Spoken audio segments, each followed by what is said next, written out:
I want to thank Steve Bassett and the members of Paradigm Research Group for inviting me to speak. I enjoy speaking, and it was a pleasure for me to be here today.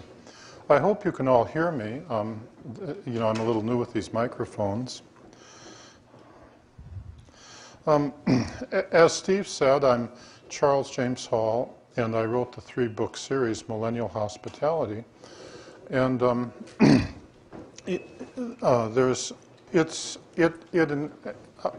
what I intend to do in this talk is, first I will give a short presentation that I would like to keep within 30 minutes, and then I would like to open it up to questions and answers from the crowd, and then stay within my 50-minute allotted time. I note that at 6, the pilots panel will begin speaking, or a few minutes after in the next room, and I'd like to, you know, stay within my time slot. I have previously appeared on a number of radio talk shows and TV shows. I won't read them all to you, but you can see them listed on the screen. George Norrie, Sweeps Fox, and so on. Kevin Smith and Scott Coburn. Some others you see. The list is including Out There TV and Wake Up America and so on. There's more shows than I've appeared on more shows than I'm able to put on these slides. And so this is not an all-inclusive list. I'll start with my biography. I have a master's degree in applied nuclear physics from San Diego State University. I also have a Bachelor of Science degree in physics, in thermal physics, from San Diego State University. And if I'd done a little more research in laser optics, it would have been in laser optics, or if I'd done my research paper in laser optics. In addition, I have a master's in business administration from Nova Southeastern University in Fort Lauderdale, Florida. And I'm a computer and I'm a database expert, and I have a clearance, and I've worked on classified projects for the government for many, many years. There's a copy of my diploma from California State University at San Diego. Remember, San Diego has several different universities, and this was California State University at San Diego, not to be confused with the other fine universities in the San Diego area. SDSU, the home of the Aztecs, is a very fine place with a fine football team. When I was in the service, I was an enlisted man. I got my degrees after I left the service in 1968, and for which I have my wife to thank for putting me through, helping me get through college.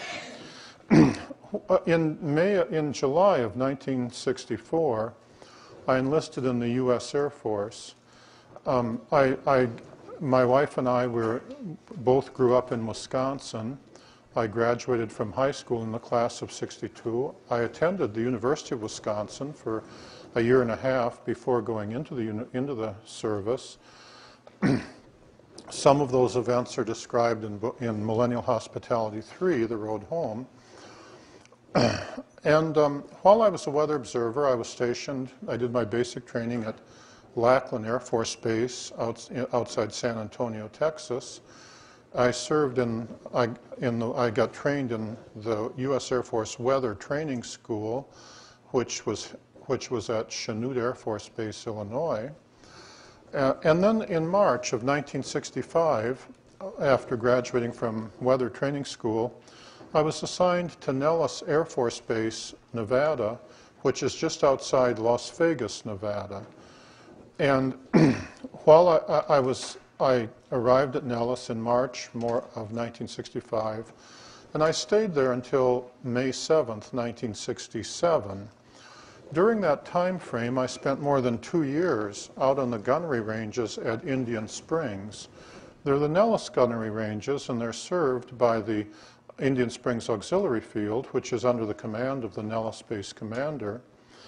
And during that 2.5 years, or 2+ years, I discovered that there is a base out in Area 54 and Area 53 on the north end of Indian Springs Valley, which the U.S. Air Force maintains for the aliens to use. It is literally an alien base.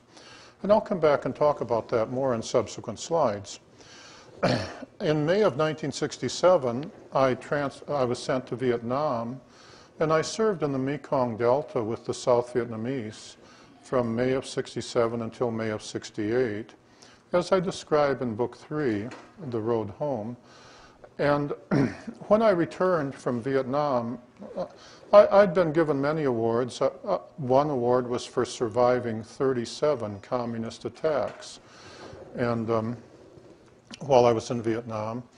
When I returned to America, I had less than 3 months remaining on my term of enlistment. I did not want to re-enlist. I'm not that military. So in accordance with Air Force policy, I was given an honorable discharge on May 8th, 1968, and sent home.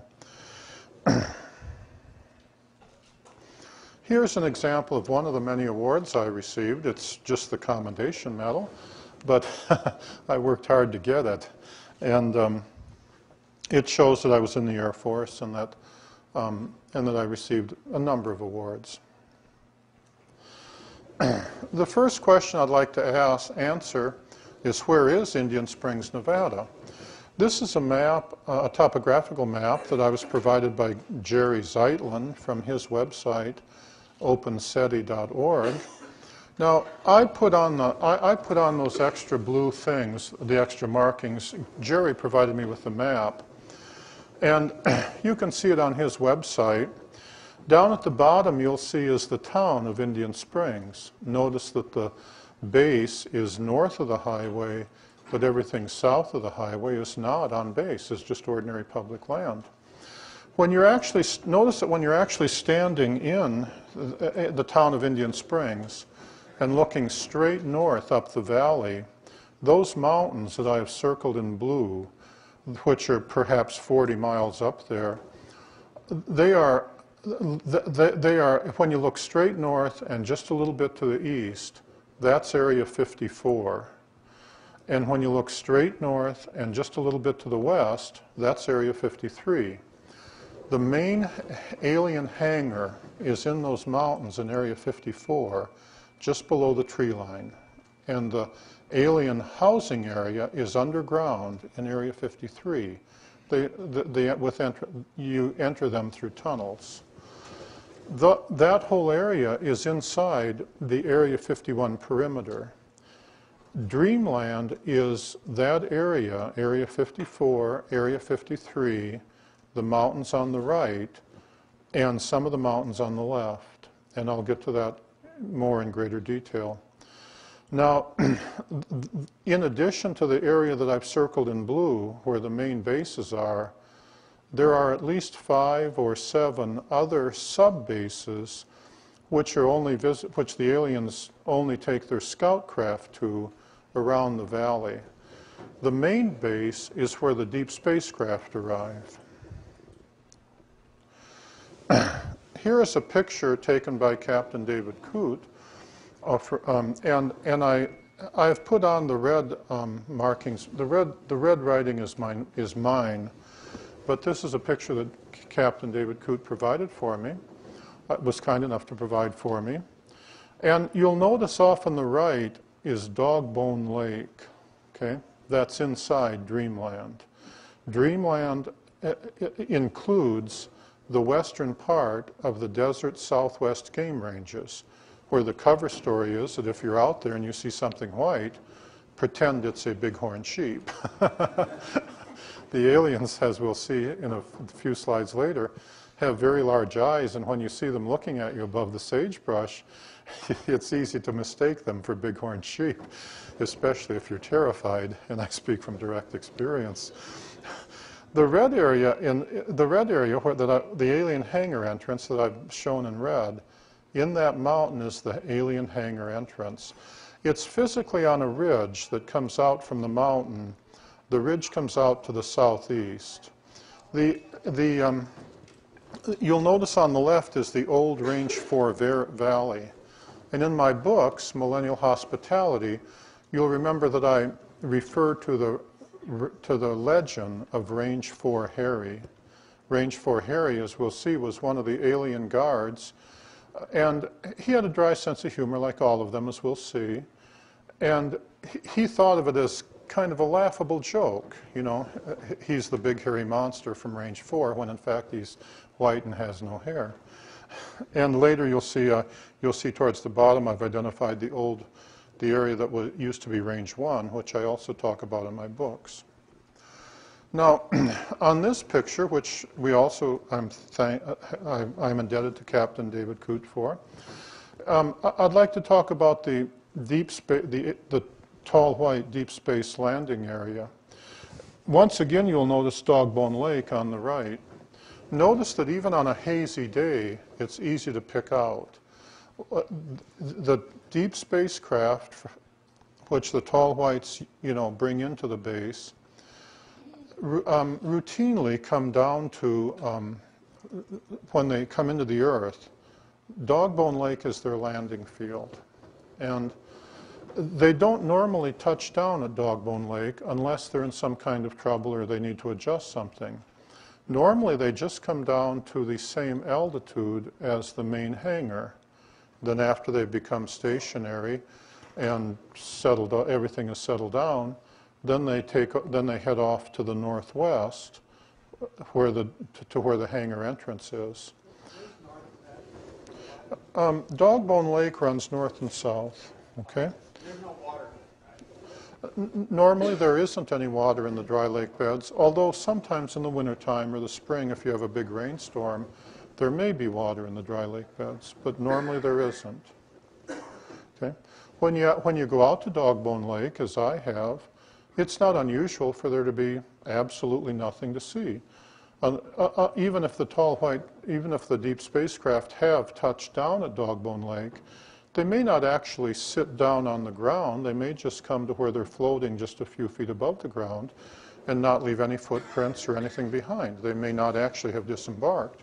They might just be stabilizing the propulsion system or stabilizing the fields around them. Now, but notice the distance from Dogbone Lake to Old Range 4 and Old Range 3, which we can remember from the topographical map. That was like 40, 50 miles, and we'll touch on that in a later session since I want to make sure I stay within my time limit. Now, people ask me why I never took pictures of the tall whites, and here's a picture of my wife on her wedding day. And,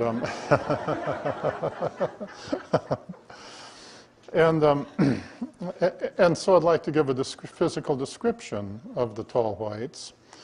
Now, well, you'll see my wife looks white, and she has on her wedding gown, and even makes me float out over the people.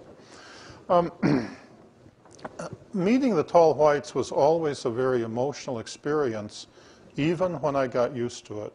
It took me more than 6 months to get over the fear of meeting the tall whites. We're naturally afraid of them, and you see those desert valleys are very desolate. Being out there like 20 miles, you know, being 20 miles out from any other human at 3 in the morning when and having anyone step out of the sagebrush would be frightening. When they're not human and they come in groups, my first reaction was one of panic. When I was a weather observer out at the ranges, the entries in my log books went back 7 years. And during that 7-year period, more than 41 weather observers had been sent to the ranges before me. Before I got there, each weather observer in turn would do 6 weeks of temporary duty, and then each weather observer would take his turn going out there. And that had been going on for as long as the ranges were out there. And of course, a weather observer keeps very extensive log books. You keep the daily log, the weather report log, the inventory log, and so on. And when you read through those log books, each one in turn would start by trying to do his duty. But after just a very few days, sometimes only 2 or 3 days, sometimes a week, sometimes 10 days, they would get compromised. Many would become so afraid of the ranges that they wouldn't go out there. They would literally sit in the chow hall at Indian Springs and make up the weather right out of thin air, you know. Just say, well, I suppose if I were to take the winds, they would say this, you know.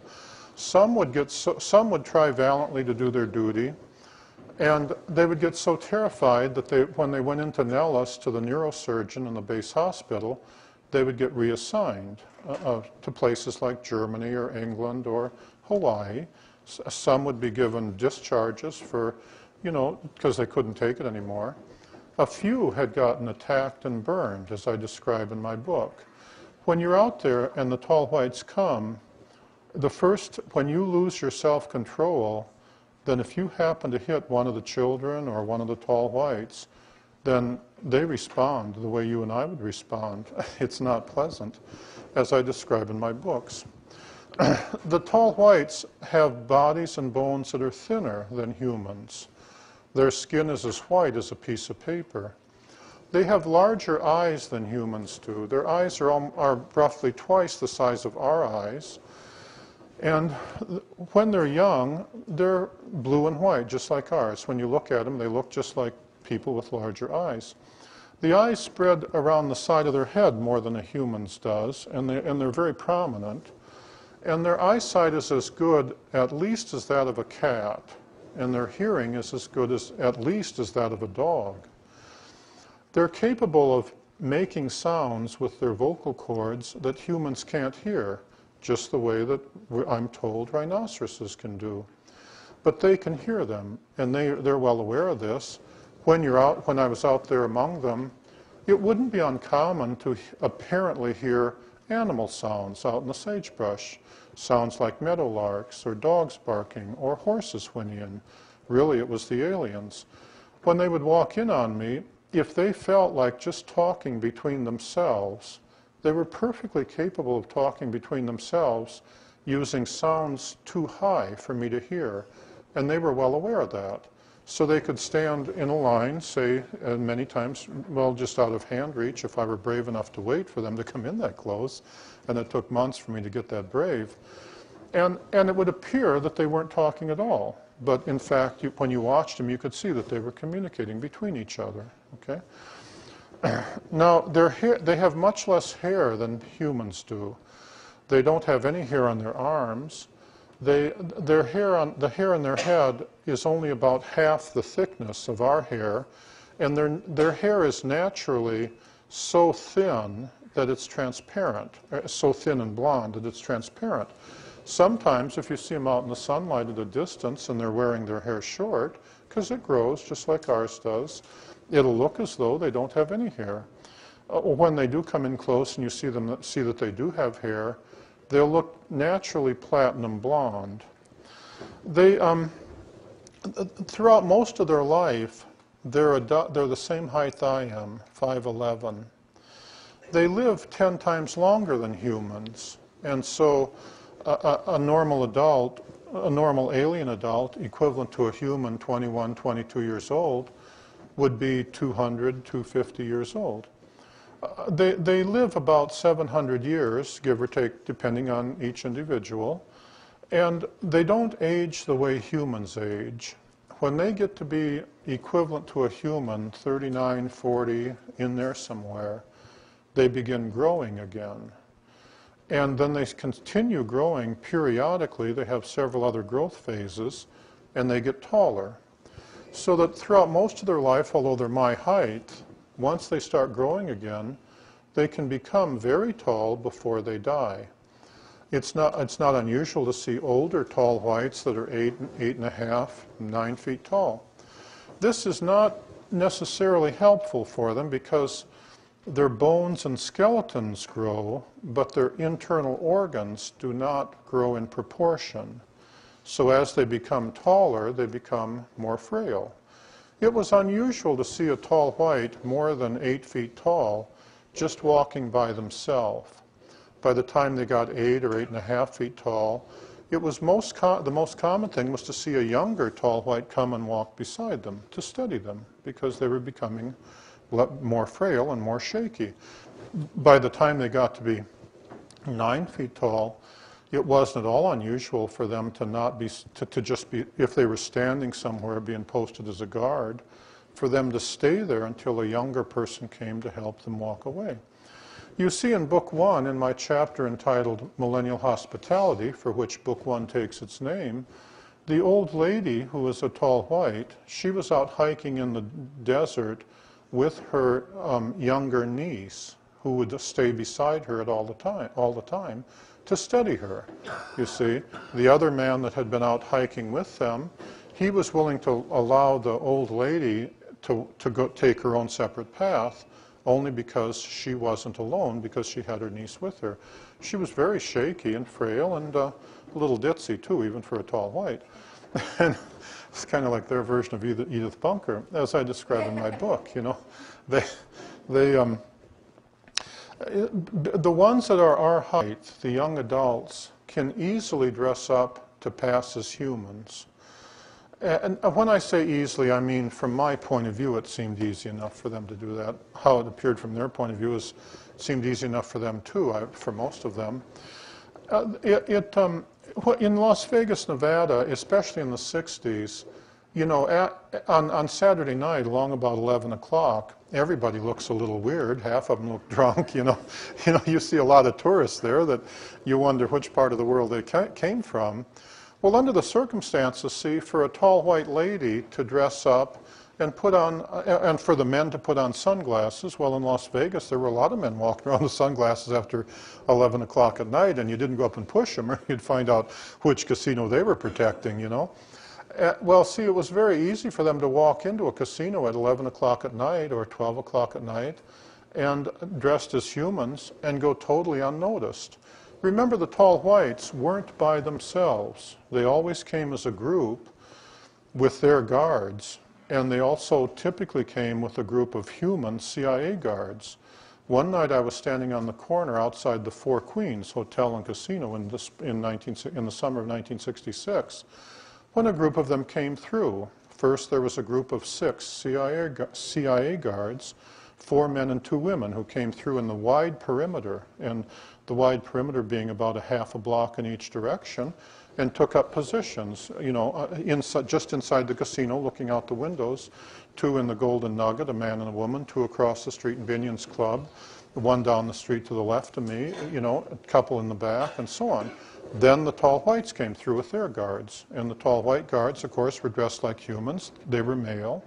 And then the 2 women, the teacher and Pamela, came in, and what they were doing was what all tourists do, just enjoying themselves. Well, see, the tall whites, when they came into Las Vegas, they knew perfectly well they were coming into a friendly town.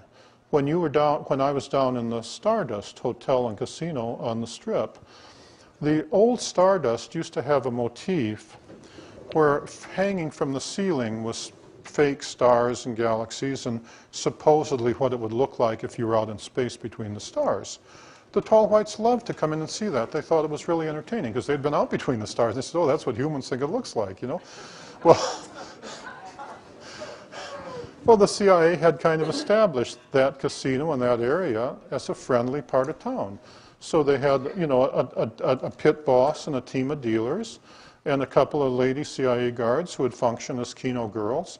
And at any time at all, the CIA team could come in and replace the regular pit boss and guards and just be dealing at the table, and or handling the crap table, or watching the showboat across the street or a casino and so on, and just making sure that nothing unexpected happened. And then when the tall whites came in, for example, one day when they came in at 4 a.m. on Sunday morning, they were just friends. You know, they were just friendly guys around, so that, you know, if you were to ever try to go up to one of the tall whites, you would discover that the CIA guards would muscle you out, you know, unless they knew, you know, and you could go up there, and of course they knew me in those days, and so, you know, the stories they would tell would be kind of interesting. And although, you know, the CIA guards were never very talkative, you know, they'd always want you to just pretend they were ordinary, you know, and that was kind of hard. The one way I used to pick them out was that because the tall whites are thinner than we are, the one thing they can't disguise is the way they walk. They walk differently than humans. They come from a planet that is much larger than the Earth, has a stronger gravitational field, and when they walk, they naturally, once you get the idea of just standing and looking at a crowd in Las Vegas, as I did, at night, and just watching the crowd silhouetted against some distant lights, you can pick them right out if they're there, because they shuffle when they walk, you know. The gait is just simply different than that of a human, because they don't full stride the way we do and stuff. And I can answer that more in the question and answer session, since I want to make sure I don't go over. Meeting the tall whites was always a very emotional experience, even when I knew they were friendly and that they hadn't come to hurt me, because they're not human. Some of the emotions that I used to feel when they came, the first one is that we as humans are naturally afraid of them. Every man I ever met who had seen them always related to the fact, began by saying, I was afraid. My friend in POL, who saw them out at range 4, described, and they had shut down his truck, described how he was so terrified he was going to try to walk back into town from range 4 on a hot summer day, knowing it is impossible, that you'd die in the desert heat, and that he'd gone down into the desert for a mile or so and hidden under the sagebrush until they left. And he used to tell me, the first time he told me that, he was shaking in fear. As you see in my books, when I first encountered them, I was terrified. At first I thought I was dreaming when they came into the barracks at night with American generals with them. The early encounters, which there were many episodes that are not in my 3 books that may be in later books, because in my books I was trying to capture the emotion of how it felt and convey that to the reader. Originally, the book started as an autobiography, and I wanted to capture those emotions and convey it to my children and grandchildren. And then, as you see, my wife said, no, we have to publish this. And the initial emotions were, I found that I couldn't describe them with the spoken word, and that's why I wrote the books, as an attempt to capture that. The initial encounters, I was in my barracks in May of 1965, and at night the American generals with 3 and 4 stars would come through with their alien counterparts, the alien generals, because the tall white society is structured very similar to ours. And when they came through, you know, I thought I was nuts. I thought I was dreaming, you know. When I was sent to Indian Springs, I was never given a briefing. No one ever came to me and said, this is what you're facing. No one ever came to me and said, you're part of a project, and had me sign a piece of paper. No one ever came to me and said, the aliens would like to tell you something. The aliens never wanted to tell me anything. They were perfectly fine. I was an enlisted man. It was perfectly fine with everybody if I was never told. Everything I knew, I had to figure out for myself, and by reasoning and by observing and so on. As a weather observer, I was never part of a specific project. I was never helping design an airplane. However, you'll see in book 3, in the appendix, since I have a master's degree in physics, I have published Hall photon theory. I believe I understand the physics of how their craft works. And we'll get to that in a later slide. But meeting them was a very emotional experience. They are naturally as afraid of us as we are of them. Some nights after I got used to the idea that they were real and that they would come around with the men, women, and children, because they have men, women, and children just as we do. And once I got used to that, then it was kind of their turn to be afraid. I remember one night, there were many nights, but one night, for example, after the deep space had arrived at sundown on the night of the full moon as usual, and this was about August 1966 in there. And the tall white guards, who were experienced, had brought a group of new arrivals down to show them me, what a human looks like. And I know I'm the test human. I'm an enlisted man. If anything goes wrong, they can just cut me down and we haven't missed anything, you know. And the new arrivals have to get used to talking to a human before they can be introduced to quality folk like generals and scientists, you know. So take them out, and if anything goes wrong, well, we'll just cut down Charlie, you know. But nobody's told me that. But I remember it was almost comical because some of them were so afraid of me that they wouldn't come within a quarter mile. They were out in the desert, you know, like, you know, did you see the gorilla? You know, yeah, I saw the gorilla. I'm just out there trying to do my job, right? You know. They have a very dry sense of humor. when you get to know them, they don't have contact sports like we do because they don't have the bodies for it. If they break an arm, it takes their arm 10 times longer to heal up than it does ours. If they scratch themselves, it takes their scratch 10 times longer to heal up than it does you and I.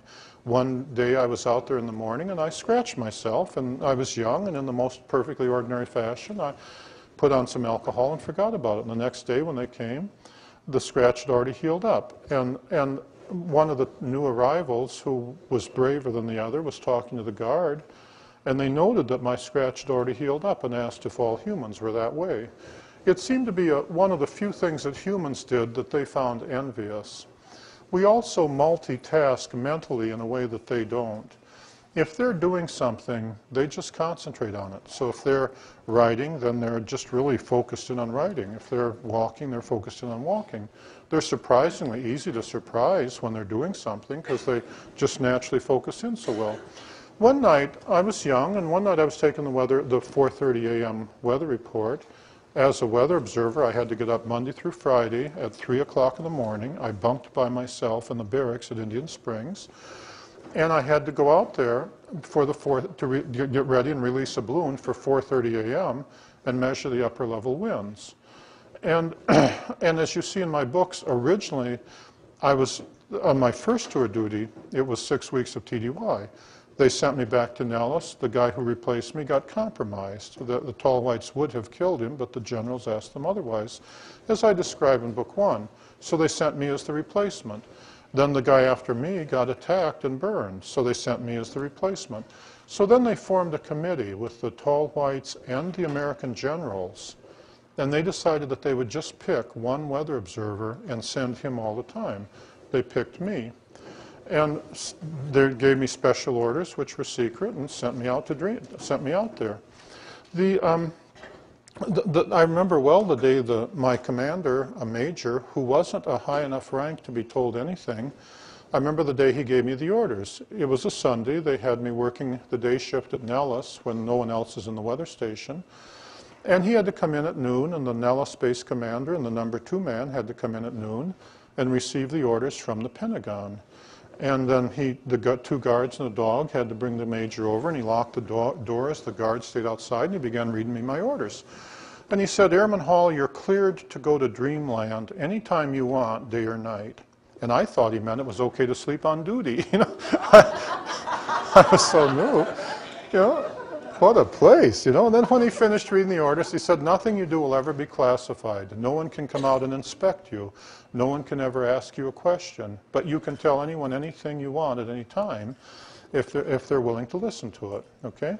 And then I had to sign the paper saying I understood my orders. And as usual, I always say, "Do you have any questions?" And I said, "Well, will there be a cot out there? You know, because if I'm going to get to sleep on duty, you know, I want a soft place, right?" And the major looked a little confused, and he said it was his understanding that Dreamland was a place, but that only I would know where that place was. And that was the first time I'd ever heard or seen tell of Dreamland. And even that was kind of emotional because, you know, I was thinking, well, gee, you know, what kind of place is this? Then the major had to put, you know, my signature. The paper just said Charlie has received his orders. It was put in the top secret safe in his place, and I had to sign the orders from the Pentagon, and he took it back to the Nellis base commander and the number 2 man, and the next day I shipped out for Indian Springs. And then after that, I was just the observer. Nobody could replace me, you know. And married men couldn't be sent out there at all. Single men could only be sent out in groups of 2 or 3, and only for 3 days and 2 nights, once, period. One of the other men who served with me that I refer to as Small Jimmy Payne in my books, he could be sent to relieve me for 2 weeks every 6 months, but only if the other maintenance people at Indian Springs accompanied him wherever he went, for his own protection. But for me, I could go anywhere I wanted, provided I did so alone. I could go anywhere, up in all those mountains that we saw on the maps, anytime I wanted, day or night, and I've been up in all those mountains. If I took someone else out with me, I wouldn't have been in any trouble. It's just that the guards would have stopped the truck and said, well, I see you got somebody with you, Charlie, and shot him. Okay, and said, yeah, I wouldn't have been in any trouble at all, but the people who were with me would have been gunned down. The tall whites, going on with the emotions that accompany meeting them, they enjoy having fun. That's why you would see them in Las Vegas. They got bored as the devil out there in the desert. The women and kids and the young men wanted to come into town and have fun the same way that humans do, because they have emotions just like we do. The only difference is that they handle the emotion of anger differently than we do. And I believe I discussed that in this next slide. When I was a young man, if I met another young man, you know, and we didn't immediately like each other, you might take him aside and say, you know, there's something about you I just don't like. And then you'd beat each other up, and then you'd be friends, you know. You'd have a good fight, and then pretty soon you'd be bonded. The tall whites aren't like that. If they ever become angry with you, they will either just go away, period, and never come back, or they will attack you. And there will never come a time where you and they are friends because now you've fought it out. You're either dead or they're gone. There's no other way. That's the way they are. The mothers love their children. When the tall white mothers came, it was very common for the mother to begin by saying to me, do you understand that we love our children more than human mothers love their children?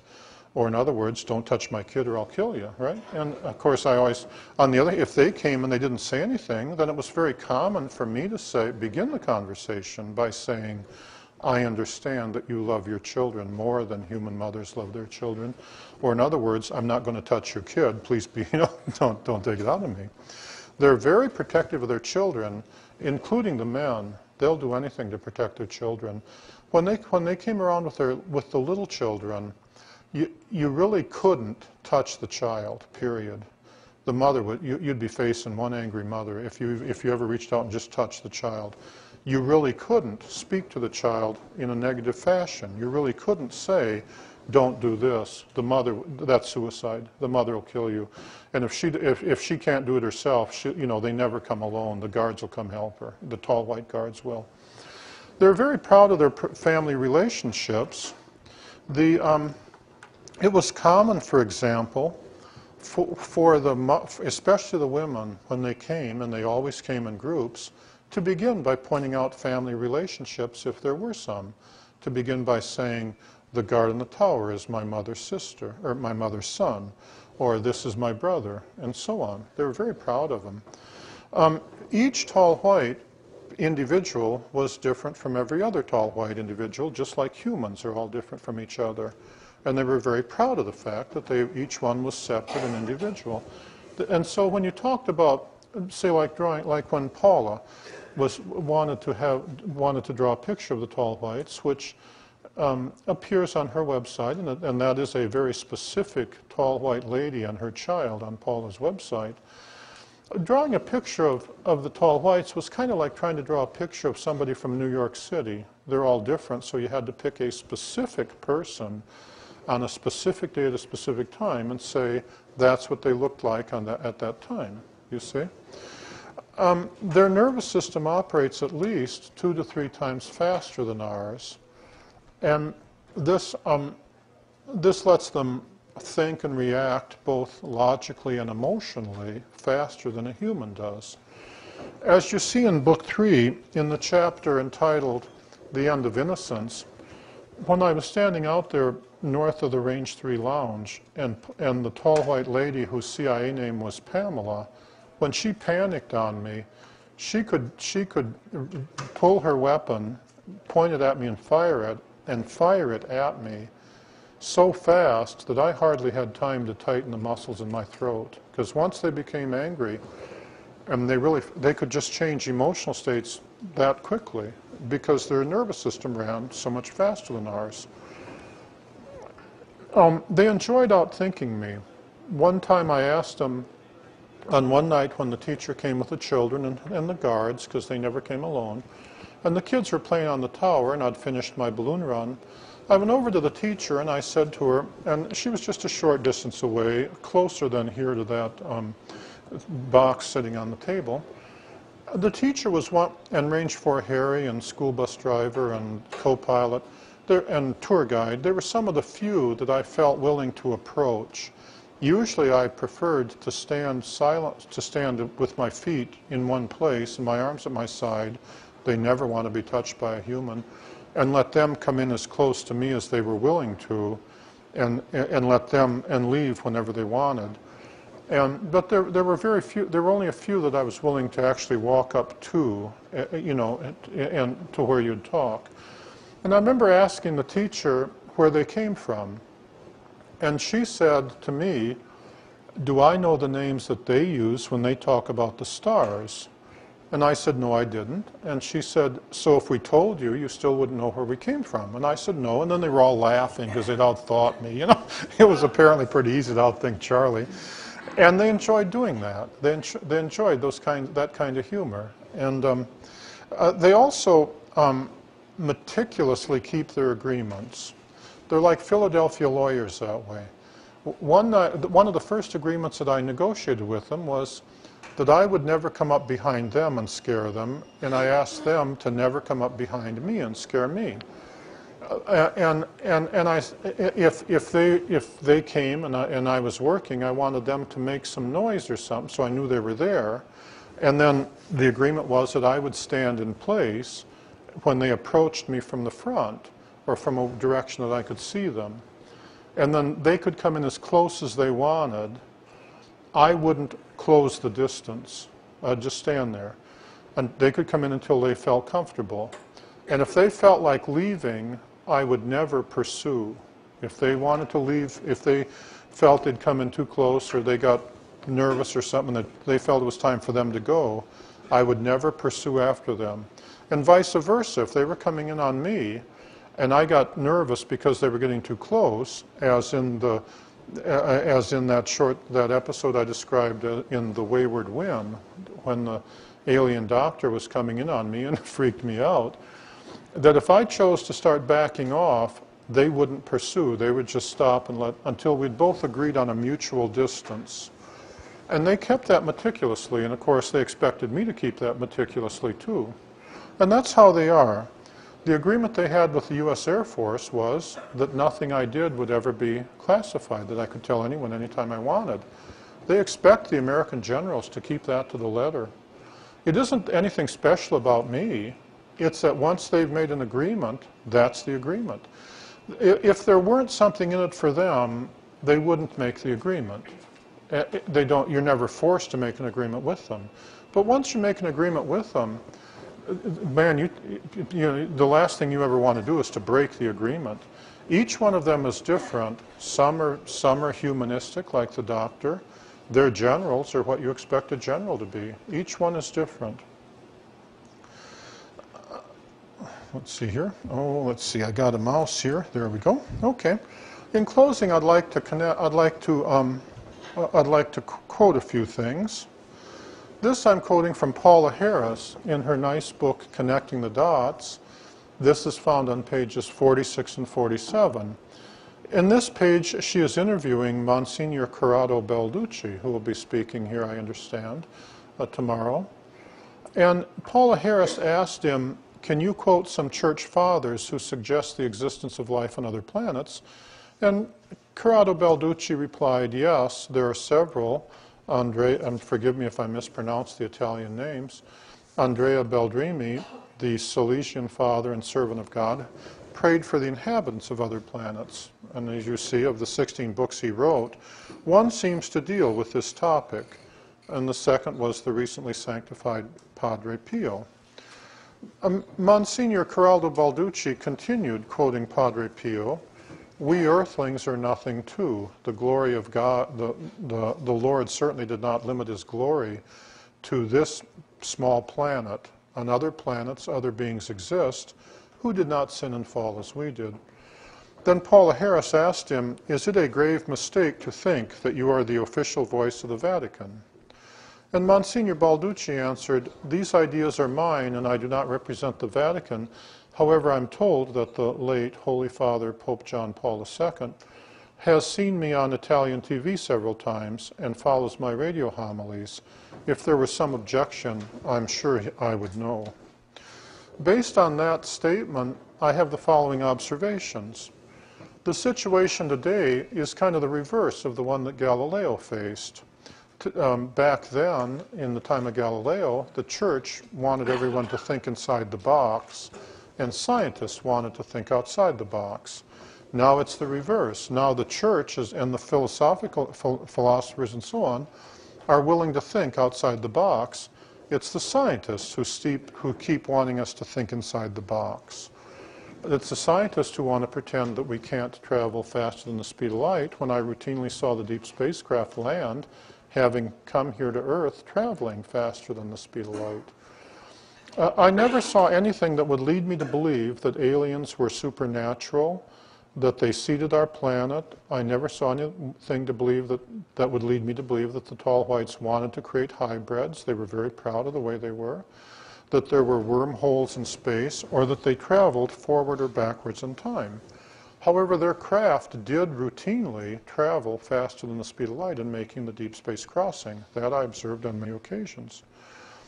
I've captured this. Now, I'm not going to talk about science today because I want to stay within my 50 minutes, and I see I got to hurry if I'm going to do it. I want to speak, but in Book 3, in the appendix, I have Hall photon theory, and I'll just show this slide to show that it's there. The basis of Hall photon theory is that I believe that inside the photon there's a third field. And there's an electric field, a magnetic field, and a third field that I call the starshine field. And I believe that if scientists were to study famous experiments like the Michelson-Morley experiment, the Waterfield telescope experiment, what's happening outside toroidal coils, that it would be very obvious that there was way more to physics than what they're looking at. And I described it in my book. And the tall white spacecraft appeared to be, the design of the tall white spacecraft knew about the existence of these other fields and used them in the design. The tall white spacecraft had an inner hull and an outer hull. And for example, and in between those two hulls were miles of fiber optic windings. Inside the Scout, in the small Scout craft, for example, I one time estimated that there might have been as much as 1,000 miles of fiber optic windings in between there. Melted fiber optics could be easily confused with the slag from an aluminum furnace. And you'll remember that Alan J. Hynek said he had like 500 samples of slag that had fallen off from flying saucers, and they were characterized as slag from an aluminum furnace. Fiber optics is typically 49% aluminum. You'll notice that in the previous presentation they mentioned that fiber optics was ceramic with plastic around it. Well, that plastic melts at what, 150, 160 degrees Fahrenheit. You'll see in Book 2, in the chapter entitled "The Day Without View," when I observed the Scout craft, it had a meltdown of its fiber optics. And the aliens alone, without humans around, without the U.S. Air Force or whatever, worked on that Scout craft from like Wednesday afternoon till the following Monday morning, day and night. They played hell getting it to work again. And when they finally got it working on Monday morning, 2 other Scout craft came down and flew beside it to stabilize it while they nursed it back up to the main hangar to do more repairs on it. As far as I know, I'm the only human that got within a short viewing distance. I got within, I don't know, 100, 200 feet of it before their guard wouldn't let me get any closer. And what they were working on was fiber optics. And inside the deep spacecraft, as I describe in Book 3 in the opening chapter, The Road Home, it had taken meteor damage, and it had the same construction, an inner hull and an outer hull. And then inside the inner hull, there was a row of, it was like a cruise ship, there was a row of rooms that obviously functioned as storage for supplies, boxes and other things. And then inside that was another row of bulkheads, and then inside that was the living area. And when the meteor had come through, it had obviously struck the craft just over the left running light up on top, and had come down through at more or less a 45-degree angle, and had just blasted its way through that row of rooms that were storage rooms and had just come in the top and gone out the bottom. And when they finally got that landed at the Mount Charleston ski area in that snowstorm, as I describe in my books, man, that was just barely holding together. They had to land. I've always felt that if the Tall Whites had had any other base area on the Earth other than Indian Springs, because of the storm that we were having at the time, that they would have put in somewhere else if they could have. But you know, they had to land. They couldn't have stayed out in space. They told me even another 2 days, you know, waiting for the storm to clear. And so that technology must be easily accessible for American scientists if they would start thinking about famous experiments like Michelson-Morley with an open mind. The Michelson-Morley experiment, once you realize the photon has a third field, there's no reason whatever to believe in relativity and to believe that the arms of the interferometer are shortening or anything.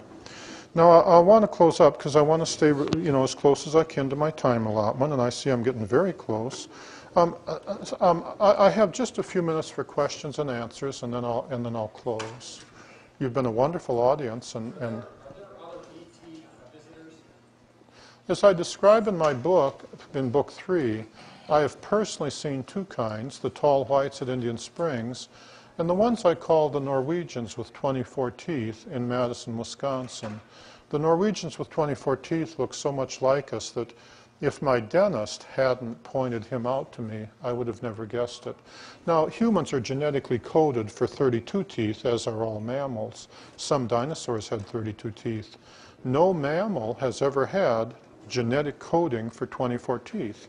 However, in a 1949 U.S. Army study, something over 5,562 people were put to death in the German death camps in World War II that were rounded up from Norway, Denmark, Germany, and Poland, who were genetically coded for 24 teeth and had slightly webbed feet.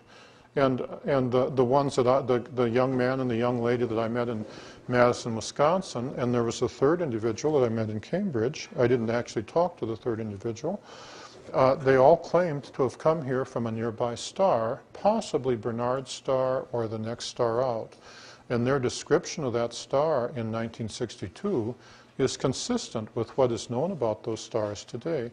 The next star out from Bernard's star, for example, is believed to have a system of at least 5 planets, is smaller than the Sun, and is a reddish-brown dwarf.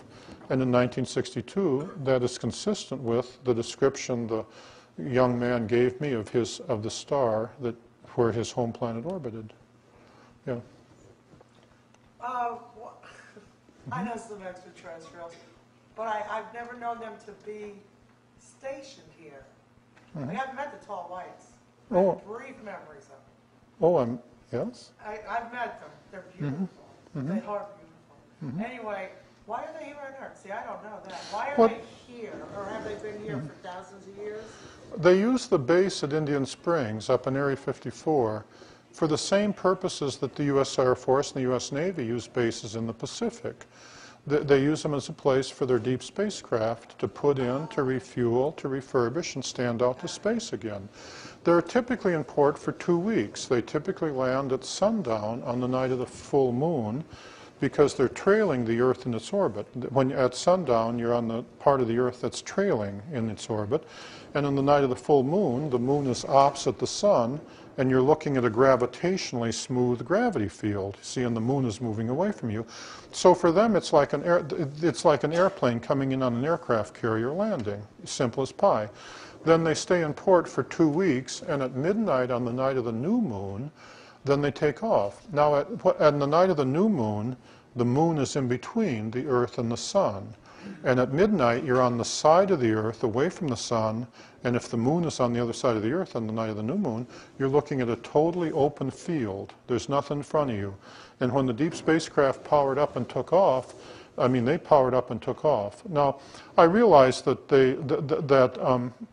if they were in trouble or if they had an experienced pilot, sometimes you'd see the smaller deep spacecraft come in 1 or 2 nights before the new moon or before the full moon, or 1 or 2 nights after the full moon. But the large ones, the ones that are the hardest to control, or the ones with the new pilots, always came in very promptly, just like at an airport. You know, you could watch them land and take off. There were schedules to it. They had the smaller deep spacecraft were on a schedule of two months or 2.5 months.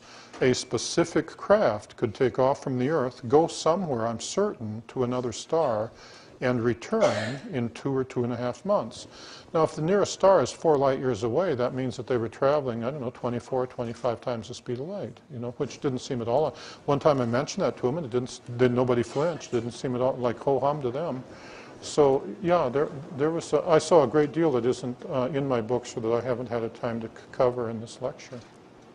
Sure. Do you have a clue on the nature of the fuel?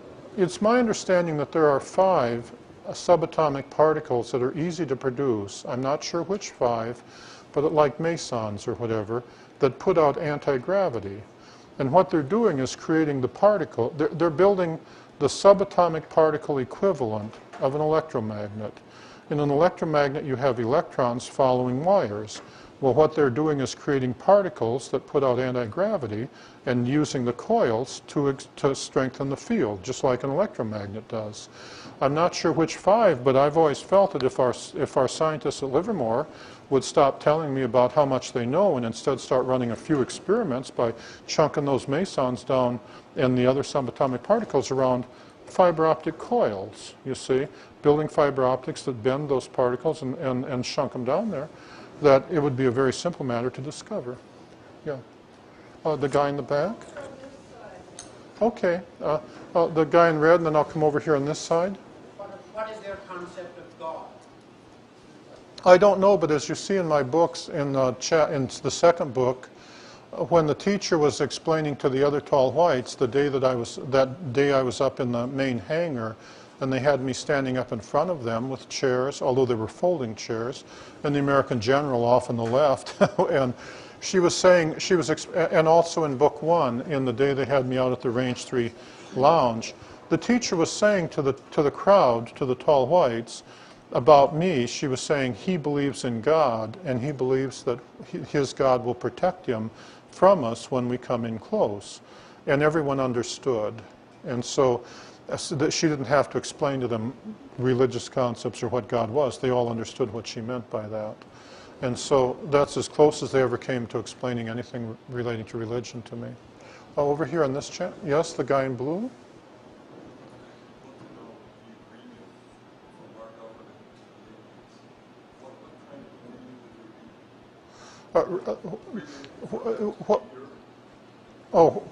What kind of reason does our government have for them?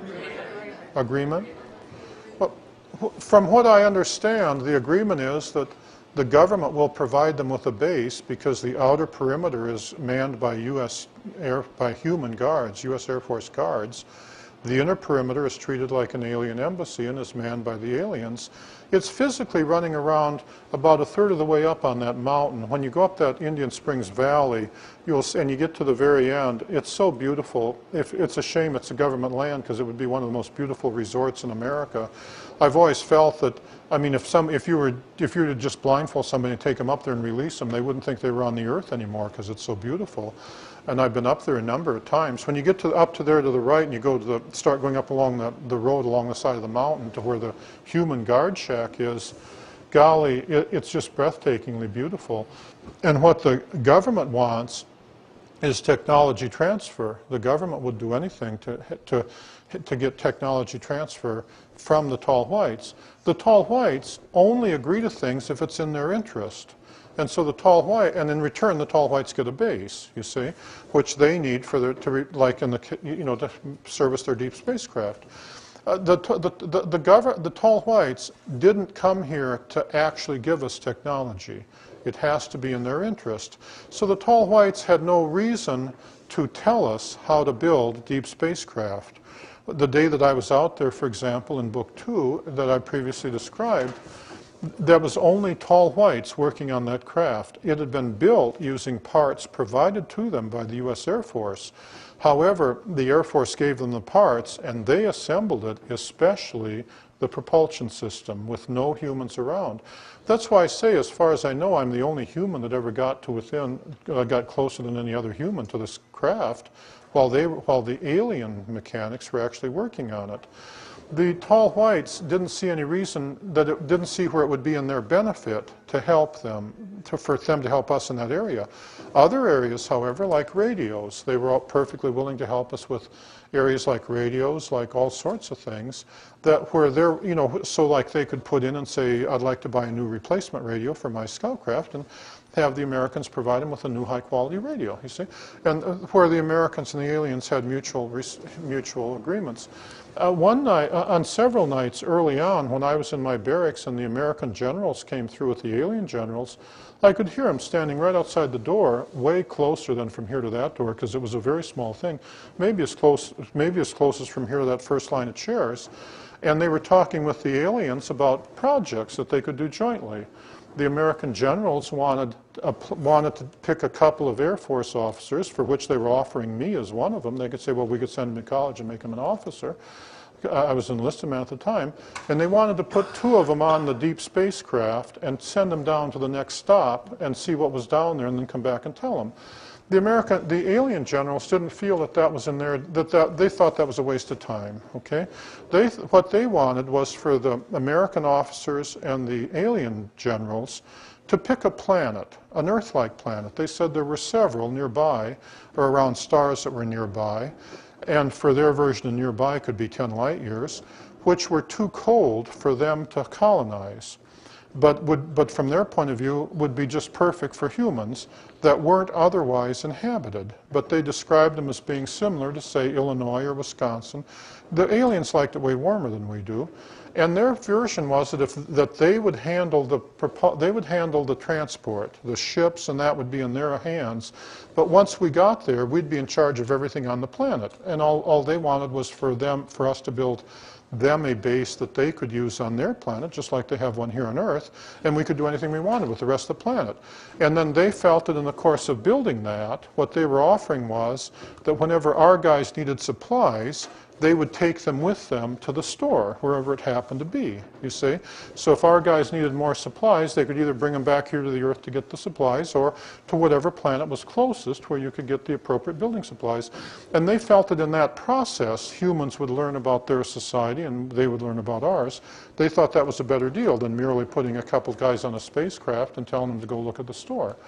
And it showed how the aliens thought, namely that they would agree to anything provided they saw where they would benefit from it. Okay. Let's see. I'll take that one. Yeah. Charles, I think under any set of other circumstances, this kind of material would be classified top secret number or something like that. You know, in effect, you're being permitted to release this by virtue of no action against you. Seems like it's part of an acclimation program or part of it. Do you agree, or do you have any reasons why you think you were allowed to do this without any? The committee that picked me had aliens on it and human generals on it, Air Force generals. And when you make an agreement with the aliens, you keep it, okay? The consequences of breaking an agreement with the aliens are enormous. When I say they live like 700 years, remember, even though it's been 40 years for us, that's peanuts for them. They live 700 years. If the American generals when they made an agreement with the generals, it wasn't for 2 weeks or 3 weeks. It was an agreement period. And if they thought that the U.S. Air Force was breaking its agreements by, say, pressuring Charlie, the consequences would be enormous. And it has nothing to do with whether I'm a nice guy or not a nice guy, or whether they like me or didn't like me. It's when you make an agreement with the aliens, can you be trusted? And they didn't have to be long-suffering. Remember, as I describe in my books, each one of them carried those weapons up their sleeve. And if like the teacher, if an American general were to come up to the teacher, she doesn't have to ask him questions. They wear that electronic communication equipment. They can tell what you're thinking. And if all she's got to do is go see if he did anything that broke the agreement. And if she finds anything in there, she can jerk the equalizer and have him on his knees. I knew a CIA guard once that was terrified of the teacher. He told me that he had been escorting her down the steps of the Capitol building one Sunday afternoon, and that she had been talking with U.S. senators, and she was disguised as a human. And he said because he wasn't familiar with the way they walked, as she was coming down the steps, she was wearing low heels, not high heels, but just, flats, that he thought she was going to trip and fall because he wasn't used to the fact that how they walked up and down steps.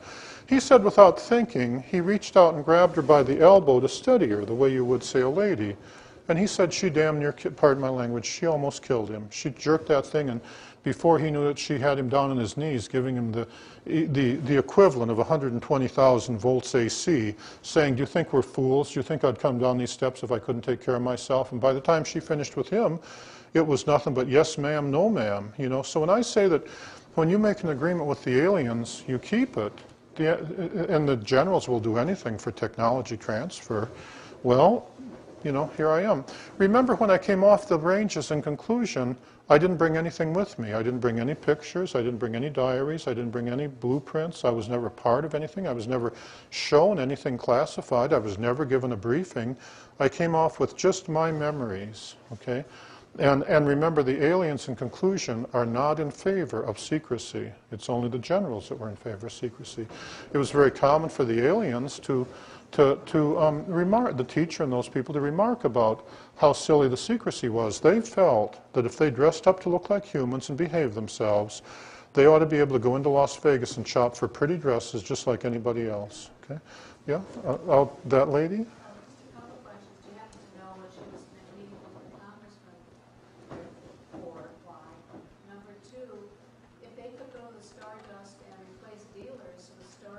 Mm-hmm. The CIA guard, the regular dealers didn't know that. They just knew that the government was coming and they had to stand aside.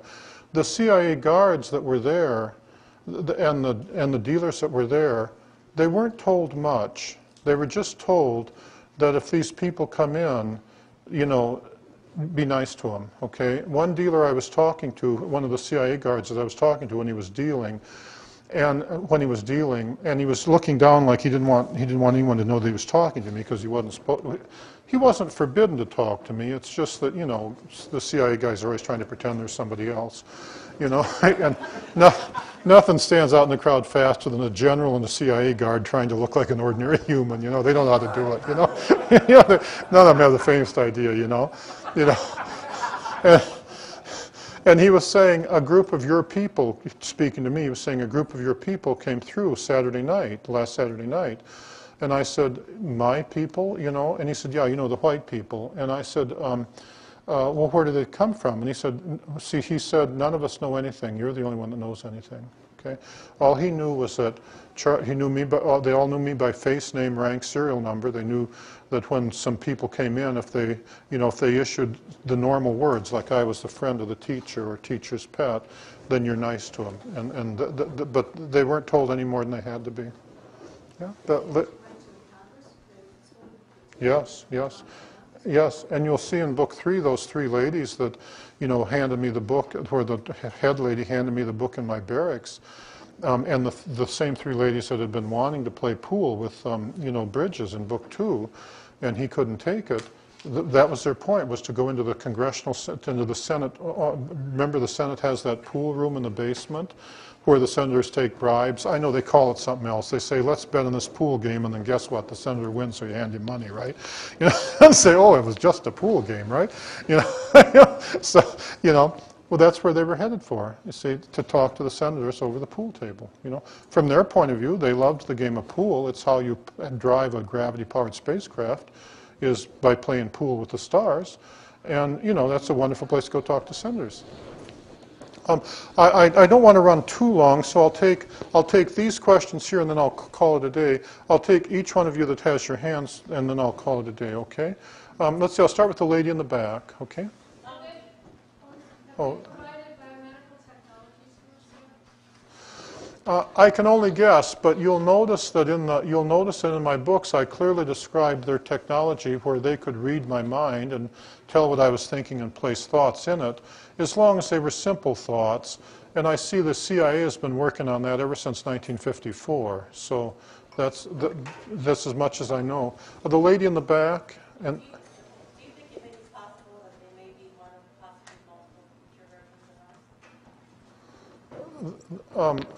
Do I think it may be possible that there may be more than one version of human?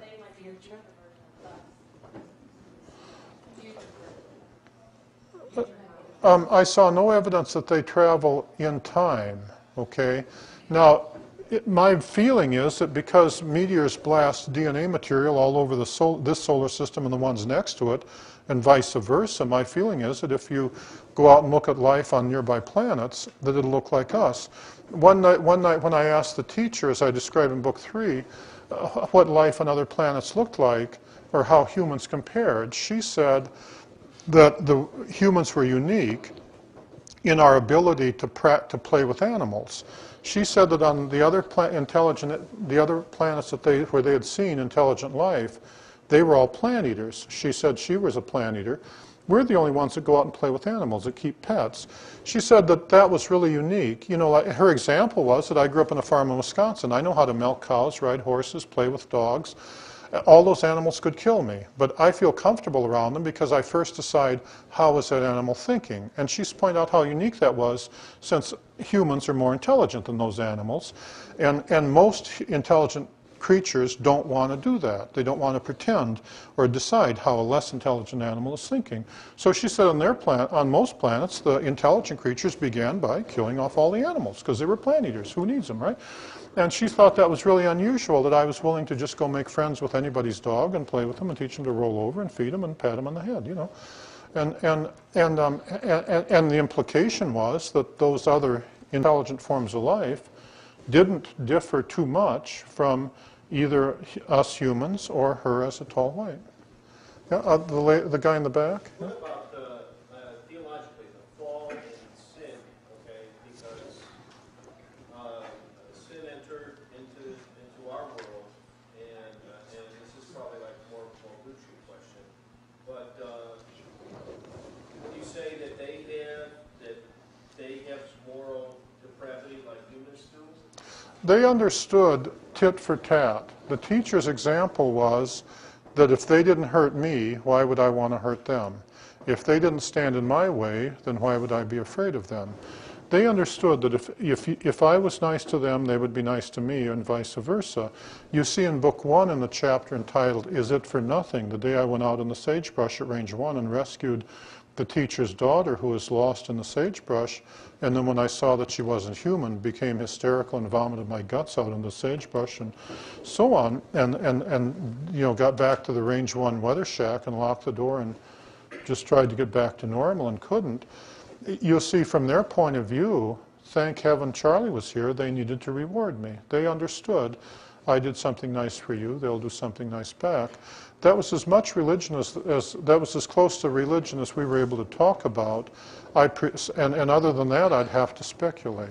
Okay. How about you? Okay. Have you seen anything that will interpret as art? Do they have artists? Do they Oh yeah. music, Mm-hmm. Oh yeah. They loved, you see in book 1, my paint by number set. I was so proud. I know Van Gogh is turning over in his grave for me to call that art. They took that from me, and it was gone for months. Before they took that to another planet and showed it to somebody before they brought it back to me. They thought that was fine art. You know, you see that's in book 1. When you look in their Scoutcraft hangar that's in the Arroyo northwest of Range 4, the day I was in there and I yelled it out before opening the door to the inner hangar, on the walls they had their writing, which looks like Egyptian hieroglyphs if a guy didn't know better, and it's pink against white, okay? And I'm not sure how much of it was actually writing and how much might have just been artistic design. One night the teacher showed me her little girl was wearing the normal suit, but the teacher had sewn a frill or a ruffle around the middle, the way a human mother would for her little girl. And the teacher was very proud of it, you know. The teacher used to make fun of the American generals because she used to say, well, they're all old men, and the generals, for the commissary up on the mountain, would just go out and get like the Sears catalog or the Montgomery Ward's catalog, and then they would just pick all the medical clothing, you know, the white clothing that nurses and doctors would wear, and that's all that was in the commissary, you know. And she used to make fun of the American generals generals for being old men without any fashion sense, you know. One of the discussions I used to have with them, as I describe in my books, was, you know, how much does a pretty dress cost in Las Vegas? And I decided that if they went into the sands and they won $100 playing blackjack, which was peanuts for them because their eyes are better than ours and all the cards look different, then they could go across the street to a shopping center that was open till midnight and have a nice selection of dresses that she and the other women could buy. And I'm certain they did that. One of my friends, his wife worked in that shopping center, and she used to tell the funniest true story about how at 11 o'clock at night this group of ladies came in, and one stood in front of her and wouldn't let her do anything, while the other two went off and looked at dresses. And in her own words, she said it looked like they'd never seen a dress before. You know, this was the first time they'd gone shopping, you know. And so, yeah, they like art and music just like we do. I'll take the lady with the long hair, okay? Yeah, I have to come back to Madison, Wisconsin. I lived there for 3 years. I just moved back within there. And my experience was very, very strange as far as state government seemed to defer a lot to University of Wisconsin. And we know that it's now the leading biotechnical research center in the country. And I have a feeling that there's a lot more involvement with outside participants. And I think Madison has a large number now. Is that your feeling too? Yes, yes. The man in the blue shirt, yeah? I was just curious if they believe, if they think about what happens after they die, do they believe in reincarnation or? I don't know, but they clearly love their parents and their children.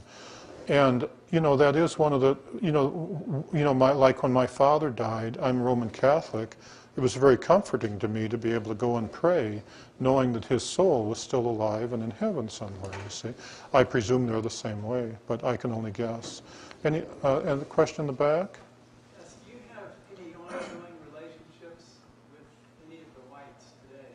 No, but that's their choice. See, if I were out like in the desert, or if I were out like in Mount Charleston, or Frump Valley, because those were all places I saw them, up in Wheeler Pass. So they came, after they've come across, 50, 100 light years of space, they're not going to be confined to 36 acres of rock out in the mountains. They're going to go wherever they want.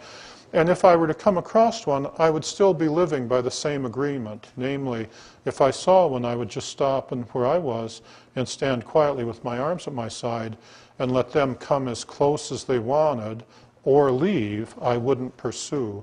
And if they came too close, then I would back away and expect them to not pursue, to just stay where they were. But I would still live by that same agreement.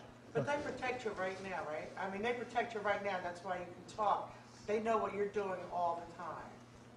You know, like being monitored, being recorded.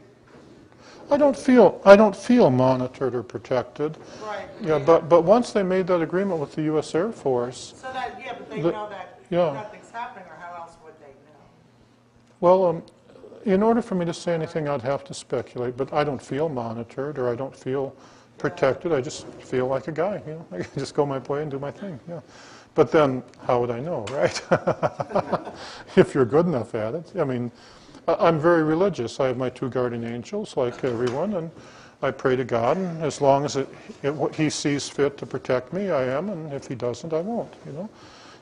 Other than that, all I can say is I just have to be the person God made, you know. I am what I am, and that's all that I am, yeah.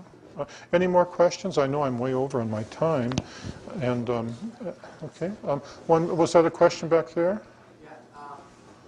Several months ago in Refi Journal, a story, and you might be aware of it, of a woman who was blind at a university had a general show up, a woman who kind of the description is the same, pretty much as the Paul Whites that you're saying. They actually had this woman living with the blind woman at the university for a while. The tall whites were, as I describe in Book 1, the tall whites were using their electronic equipment, were perfectly capable of putting images in your mind if you were relaxed and calm. Once you panicked, then all bets were off.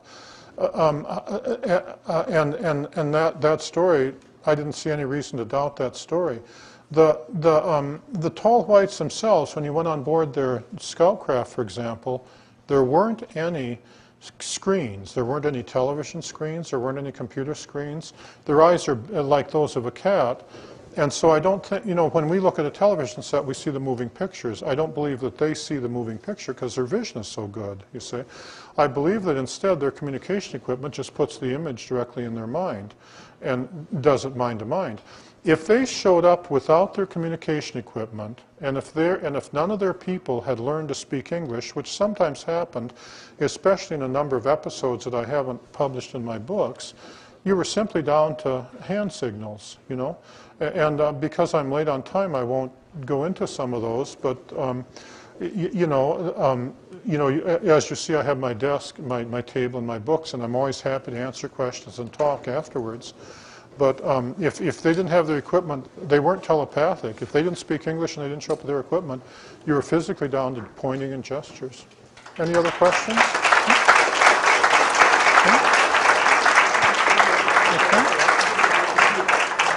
Yeah. Okay.